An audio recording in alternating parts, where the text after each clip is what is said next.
Buen día, mi nombre es Antonio Matamarín y vamos a revisar el tema de coinfección, VIH, virus de hepatitis C, tratamientos actuales, desafíos pendientes. Me voy a enfocar un poco a algunas generalidades sin meterme de lleno al tratamiento, ya que ese será complementario en el webinar del Dr. Stefan Maus, quien su enfoque es un poco mayor acerca del tratamiento.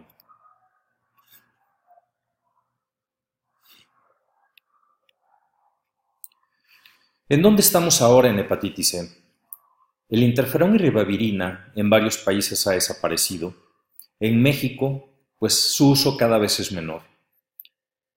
Aún existen poblaciones difíciles de tratar, que no alcanzan de repente respuesta viral sostenida arriba del 95%. Sin embargo, cada vez esto es menor. Algunas poblaciones complicadas han sido raza negra, cirrosis, el paciente viejo, coinfección con VIH, paciente trasplantado y enfermedad renal. Por otro lado, el genotipo 3 es aún un reto, aunque no por mucho tiempo. Y consideramos respuesta viral sostenida 12 igual a curación virológica.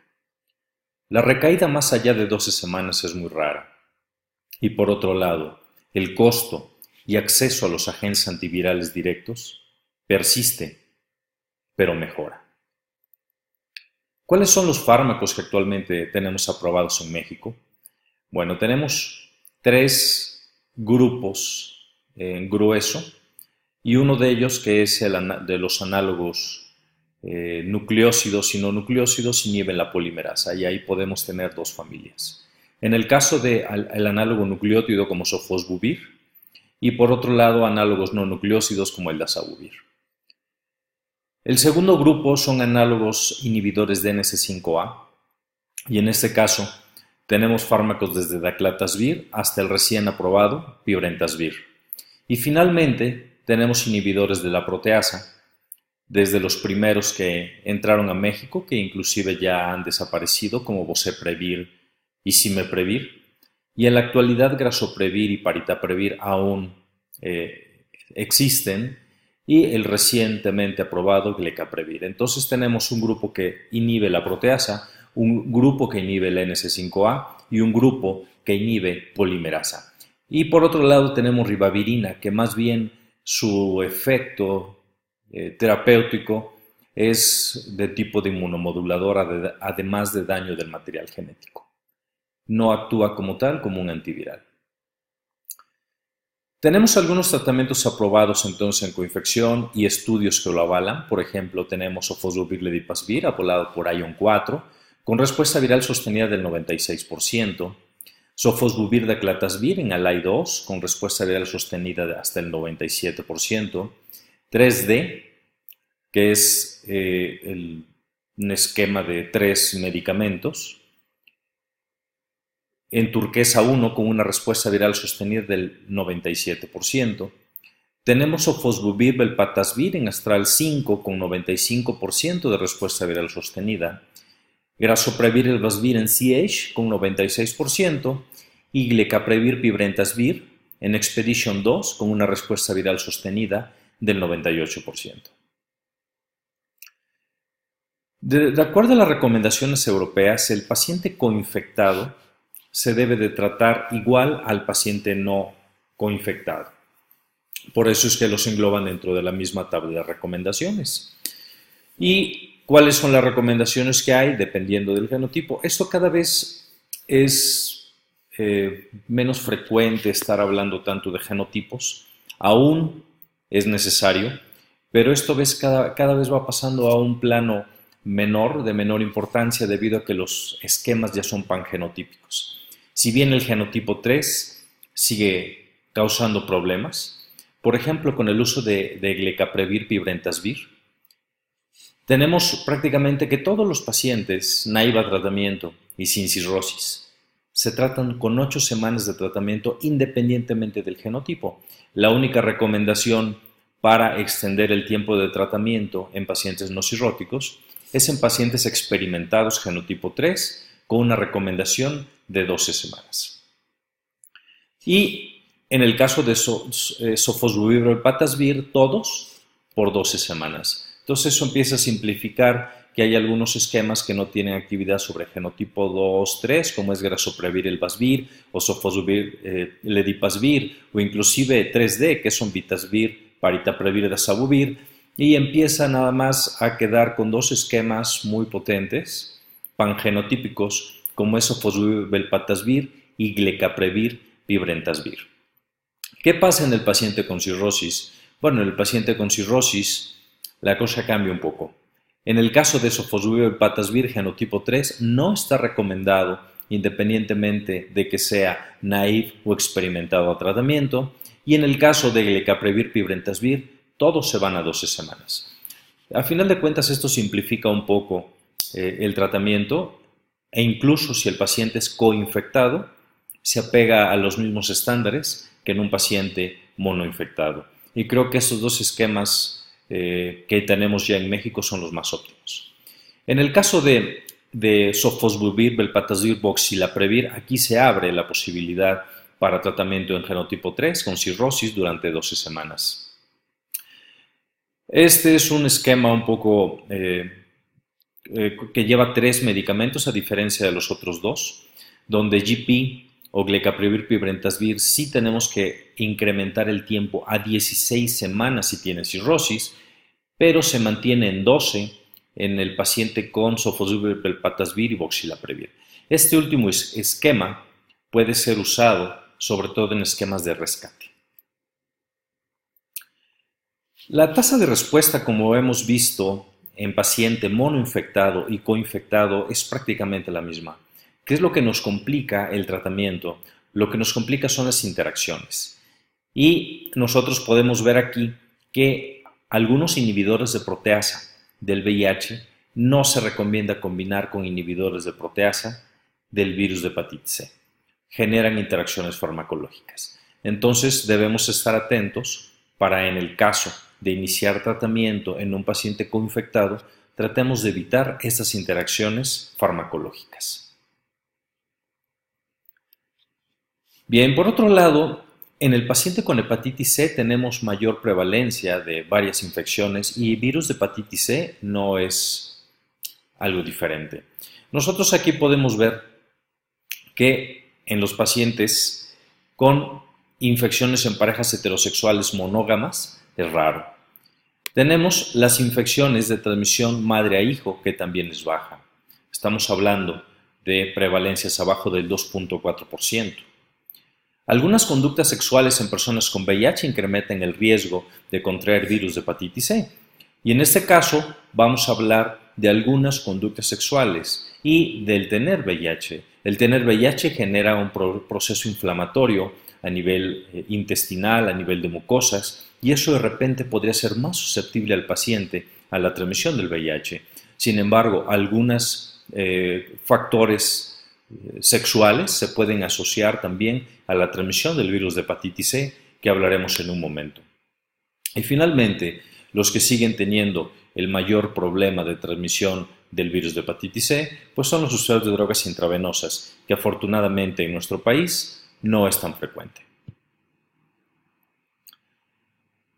La frecuencia y la prevalencia de hepatitis C se ha incrementado en hombres que tienen sexo con hombres y podemos ver estos datos de la Corte Suiza, que teníamos 4.1 casos por 100 pacientes año en el 2011 y se ha incrementado 18 veces desde 1998. Y estos datos de la Corte Coris, también de la Corte Española, como van mostrando que desde el 2004-2005 teníamos una frecuencia de una prevalencia de 40% en hombres que tienen sexo con hombres de hepatitis C y se ha incrementado hasta casi un 70% entre 2010 y 2015. ¿Esto debido a qué? A las conductas sexuales de las que hemos comentado. Aquí tenemos algunas que se asocian como el uso de juguetes sexuales, el sexo en grupo o múltiples parejas sexuales, uso de drogas recreativas como Cialis, Viagra, poppers, drogas que mantienen mayor tiempo la erección y que por tanto puede generar mayor irritación en mucosas, mayor laceración y mayor riesgo de transmisión de este tipo de virus. Fisting, por el daño a la mucosa que ocasiona, y otras infecciones de transmisión sexual, sobre todo algunas infecciones ulcerosas, como es el caso de sífilis, donde hay una pérdida de continuidad de la piel, se expone la mucosa y es más fácil que se transmitan otros virus a través de este tipo de laceraciones. Bien, vamos a hablar por qué la importancia del inicio de tratamiento en forma temprana y oportuna en los pacientes con VIH. Y esto es debido a que hay mayor daño hepático en ellos. El daño hepático se exacerba en el paciente coinfectado con virus de hepatitis C. Nosotros aquí podemos ver varias características que nos puedan llevar al daño hepático, como es el caso, por un lado, del virus de hepatitis C y por otro lado, el VIH. El VIH va a producir una depresión de CD4 a nivel intestinal y eso va a generar mayor translocación bacteriana y mayor incremento en las concentraciones de lipopolisacárido en sangre, lo cual va a generar mayor daño hepático. Por otro lado, también esto va a generar mayor alteración de citocinas, desregulación inmunológica, apoptosis del hepatocito. Consideran que el VIH puede ocasionar daño directo a varias células. Por otro lado, tenemos al virus de hepatitis C. En el paciente con VIH, los pacientes con hepatitis C tienen cargas virales más altas, pueden evolucionar más rápido a la cronicidad y finalmente producen, debido a que el sistema inmunológico está comprometido, el daño hepático es mayor. Por otro lado, el tratamiento antirretroviral también se asocia a mayor daño hepático. Esto que ocasiona mayor evolución a cirrosis y daño hepático en nuestros pacientes y finalmente mayor riesgo de desarrollar hepatocarcinoma. A pesar del tratamiento antirretroviral efectivo, existe una mayor progresión del daño hepático. Aquí vemos 1.5 veces más frecuente la evolución del daño hepático en pacientes con VIH, pero además tenemos algunos otros factores que se pueden asociar a mayor daño hepático. ¿Cuáles son esos factores? Bueno, carga viral y VIH. Carga viral y CD4. Si nosotros vemos aquí los pacientes con VIH positivos y los pacientes controles, los pacientes VIH positivos van a evolucionar más rápido a fibrosis y daño del hígado. Por otro lado, es importante que podamos dar un tratamiento y generar respuesta viral sostenida en estos pacientes. ¿Por qué? Porque si no vamos a generar mayor morbilidad y mortalidad. Aquí tenemos 3 grupos de pacientes en esta corte de la doctora Berenguer y son pacientes específicamente coinfectados. Entonces miren lo que encontramos aquí. Tenemos pacientes con respuesta viral sostenida, con recaída y que no alcanzan respuesta a tratamiento. Fíjense que los que tienen respuesta viral sostenida tienen una posibilidad de tener eventos relacionados a problema hepático mucho menores a través del tiempo. La descompensación hepática es menor, la mortalidad también es menor y la posibilidad de desarrollar hepatocarcinoma. Prácticamente en todos ellos, si alcanzamos respuesta viral sostenida, vamos a tener un menor riesgo de todos estos factores que se asocian a morbilidad y mortalidad en el paciente con hepatitis C. La prevalencia en México y en el mundo ha cambiado. Desde que tenemos los datos de Observatorio Polaris, nosotros podemos observar aquí que la incidencia en México inclusive se está hablando de menor del 0.6% comparado con otros países, ¿sí? Donde la frecuencia y la incidencia de drogas intravenosas es mayor. Inclusive una revisión en Observatorio Polaris, si nosotros ponemos aquí país, en México, la prevalencia que nos da es alrededor del 0.47% de infección virémica por virus de hepatitis C. Finalmente, podemos curar el virus de hepatitis C y es uno de las enfermedades, de las infecciones que se considera puede ser erradicado. Para eso tenemos que hacer varias consideraciones. En primer lugar, desde el manejo de interferón estándar, peginterferón ribavirina, hasta las terapias triples y actualmente las terapias libres de interferón, pues la cosa ha ido cambiando, ¿sí? Es parecido a muchas de las enfermedades virales que se tienen suprimido el virus o se genera curación, pues el paciente no transmite la enfermedad y por tanto nos da una opción en que se pueda generar erradicación de esta enfermedad. Estamos hablando que con la terapia oral en la actualidad podemos alcanzar respuesta viral sostenida de más del 95%. Eso es curación virológica. Por otro lado, pues deberíamos intentar curar a todos los pacientes, porque igual la cura es prevención de transmisión. No solamente se previene en los pacientes mayor daño hepático, mayores complicaciones y mortalidad, sino también se previene la transmisión de esta enfermedad. ¿Cuál es el impacto en este caso si nosotros evaluamos posibilidad de trasplante de hígado? Bueno, la descompensación hepática asociada a cirrosis y el hepatocarcinoma es mucho mayor que la posibilidad de generar trasplante. Y si no se trata y si no se cura el virus, una vez generado el trasplante, a final de cuentas, va a volver a evolucionar a daño hepático y cirrosis el paciente. Si no curamos a todos los pacientes, si solamente se curan los pacientes en enfermedad avanzada, como se inició al principio en nuestro país, no vamos a tener un impacto sobre la mortalidad. Y esos son datos de la experiencia inglesa, cuando comenzaron a tratar sobre todo los pacientes con enfermedad hepática avanzada y no consiguieron disminuir la mortalidad a través de los años. Otro de los problemas es que muchos pacientes tienen infección por virus de hepatitis C e incluso cirrosis y ellos no lo saben. Sobre todo nuestros pacientes con VIH, que ya vimos que la posibilidad de evolucionar al daño hepático es mayor y en menor tiempo, en esos pacientes debemos hacer pruebas de detección. No, ¿por qué? Porque no podemos esperar a que el paciente dé sintomatología. ¿Por qué? Porque cuando da sintomatología ya es un paciente en enfermedad avanzada. Cada paciente que se trate y cada paciente que se logre respuesta viral sostenida va a tener una mejoría en la calidad de vida. En casi todos los componentes de la escala de calidad de vida, esos pacientes van a evolucionar, van a estar mejor y eso también se va a traducir en un menor riesgo de incapacidad en sus pacientes.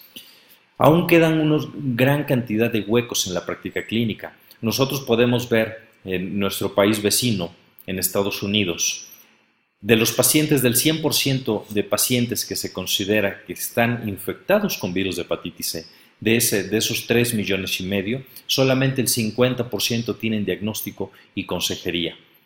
43% tienen acceso a cuidados de la salud. 27% se les confirma la carga viral. 17% tienen biopsia hepática.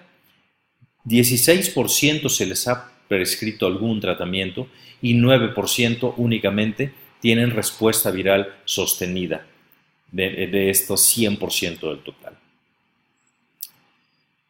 Eso es parte de los costos que se generan si no tratamos, si no alcanzamos respuesta viral sostenida en los pacientes. Fíjense cómo los pacientes con virus de hepatitis C tienen mayor ausentismo, tienen mayor presentismo, es decir, van al trabajar pero no son productivos. Tienen más alteraciones en el trabajo y alteraciones en las actividades diarias. Si nosotros logramos alcanzar respuesta viral sostenida en nuestro paciente, todos estos problemas van a disminuir y los costos económicos indirectos van a mejorar. Tenemos que tratar, a final de cuentas, a todos los pacientes, estimular la realización de pruebas para el virus de hepatitis C, mejorar la calidad de vida, reducir la transmisión. Esto lo tenemos que conseguir al tratar a todos los pacientes. Y no solamente con respuesta viral sostenida alta podemos conseguir una disminución o eliminación del virus de hepatitis C. Vamos a revisar los datos de algunos países europeos, por ejemplo, Alemania. Si tienen 90% de respuesta viral sostenida, pero si solamente se trata el 4.7% de los pacientes, vean cómo para 2030 todavía la cantidad de pacientes es alta. En cambio, con esa misma respuesta viral sostenida del 90%, pero subiendo al 9% de la población tratada, entonces sí, prácticamente para 2030 se consigue erradicación. Vemos los datos de Inglaterra y los datos de Inglaterra dan datos similares. El que yo tenga 93% de respuesta viral sostenida, pero solamente tratando casi un 4% de la población, no voy a conseguir una buena respuesta. ¿Por qué? Porque los pacientes se siguen reinfectando con aquellos que son virémicos.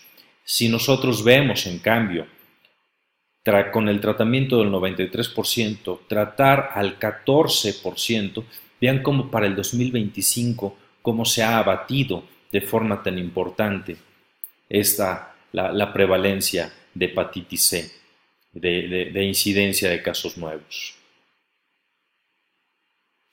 Entonces, pues hay un llamado global a la eliminación del virus de hepatitis C y hay 6 intervenciones clave que está recomendando la OMS.